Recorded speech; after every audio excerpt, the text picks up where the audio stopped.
I'll tell you what's the worst part about television is the programming, the philosophy, okay?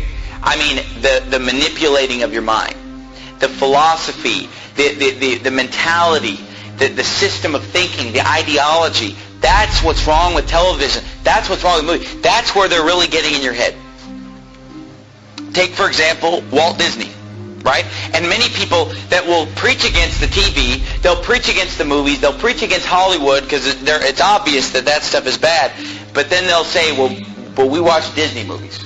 And I've been to the home of preachers and Christians who would never watch TV or the movies, but yet they have the whole library of the Walt Disney movies. You know those white plastic cases?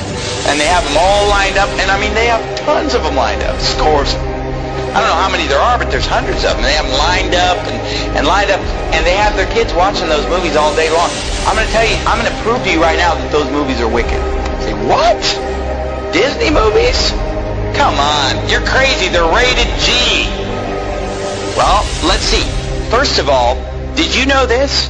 Did you know that Disney movies are filled with subliminal messages? Subliminal messages. Now, what are we talking about tonight? Sorcery. What are we talking about tonight?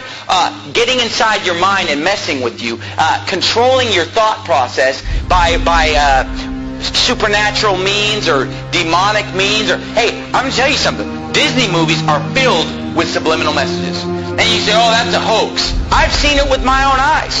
When I was a teenager, I had a friend of mine sit me down at his house and show me the subliminal messages in the Disney movies. They're filled with subliminal messages. Let me give you some examples. The Lion King, filled with subliminal messages. Okay, all throughout the movie, there are pornographic pictures hidden in the movie. Like you'll be watching the movie and just for a few seconds, something filthy will come on. Like off to the side, there'll be some kind of a, reproductive anatomy will pop up, over here. And then over here, there's this one point where the lion, he kind of goes like this. And a cloud of dust comes up and just spells the word sex. And the word sex is put in the Lion King movie subliminally, literally hundreds of times. Hundreds of times. The shapes on the screen will spell the word. And I've seen it. I mean, I had my friend sit me down at his house and pausing the movie, showing me the word sex popping up on the screen at different times because he knew where they were. And he would show me these things. Another one, and they all are filled with it. Aladdin is another one. In the movie Aladdin, there's a part in the movie where the guy, what's his name, Aladdin? There's a point in the movie where he tells Jasmine to take all her clothes off. But you don't even know it unless you know it's there. You listen to it, and he mumbles it kind of under his breath. Leave me alone. So how's our little Bo doing? Come on, good. Can you take off? So how's our little Bo doing? Come on, good. Can you take off? Come on, good. Can you take off? Come on, good. Can you take off? And I mean, once you know it's there, you hear it just as clear as day. But you didn't know that it was there, you wouldn't hear it. And The Little Mermaid has a filthy picture drawn in the cover on the front of The Little Mermaid. And nobody would realize it until somebody shows you and says, look at this. And you look at it, whoa! And all throughout the movie there are scenes, I'm not even going to describe some of the scenes in The Little Mermaid where subliminal messages are coming on the screen. The other movie, Beauty and the Beast. There, a nude woman pops up a few times in the background of Beauty and the Beast, filled with subliminal messages.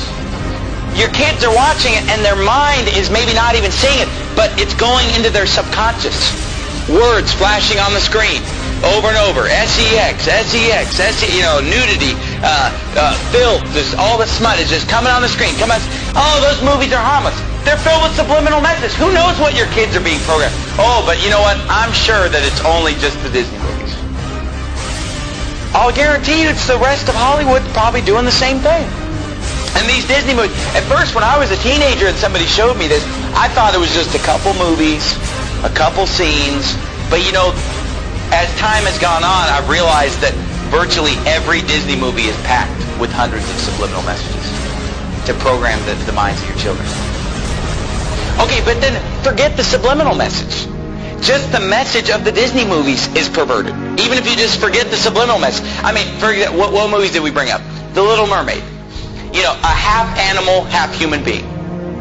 That's perverted in and of itself. All throughout the Bible, every false god is a half animal, half human being. They're constantly merging of animals and human beings. It's paganism. It's wicked. And yet every Disney movie is pretty much based on the merging of a human being with an animal. It's described in the Bible. And the movie The Little Mermaid, you know, she's topless the whole time, right? She's just wearing like a bikini top. How is that? Is that how you want your daughter to dress? Is that, oh, but there's no cussing, there's no nudity. Do you want your daughter going around in a bikini top? Is that modest apparel? Is that what Jesus Christ would have you to wear, ladies? No. The movie's filled with Satanism, witchcraft. There's some, what is it, Ursula, some witch that's casting spells and using sorcery and demonism. Oh, pretty innocent, right? All of them are filled with it. In the movie Beauty and the Beast, the whole first half of the movie is these prostitutes in the town that are dressed just half naked, dancing around, you know, admiring this guy, the big, strong, handsome guy. But all these girls are dressed indecently. They're obscene in their gestures, subliminal messages, and then the whole movie is basically just exalting a certain physical standard of appearance. Beauty and the Beast is a movie about a woman who falls in love with an animal. And in the movie, they keep acting like, well, he's just ugly. He's not ugly, he's an animal.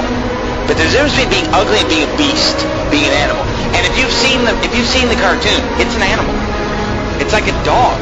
It's like a big dog man or something. I mean, it's clearly an animal, and yet she falls in love with him while he's an animal. You know, only when she kisses an animal does he become a human being. Oh, wow. And you say, well, what's wrong with that? Read the Bible sometime.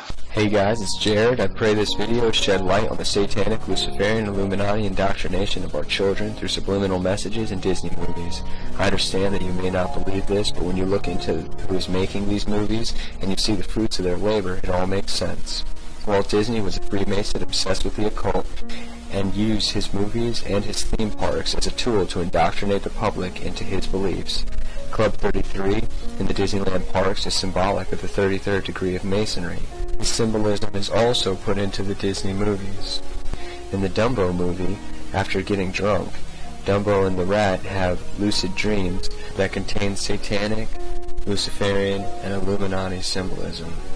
Disney also displays its corrupt satanic agenda through programming of their idols. They introduce innocent stars that slip under parents' radar and build up a fan base. As the idols get older, they corrupt them and send them on a crash course in a dragnet plot to drag some of their fans down with them. Examples of this are Miley Cyrus, Britney Spears, and Christina Aguilera. I know the 666 in the Disney name is hard for some people to accept, but it is not Walt Disney's signature, as many believe. It is a made logo, and even as a kid I remember thinking the logo looked odd. It didn't look like any D I'd ever seen. The Y doesn't even look like a Y, and the squiggly above the I are all part of a hidden mark of the beast symbolism. Think about it. This mark is on everything Disney, and as if to affirm its importance and the mark of the beast promotion, on many Disney stores, Mickey's head is made with the same 666.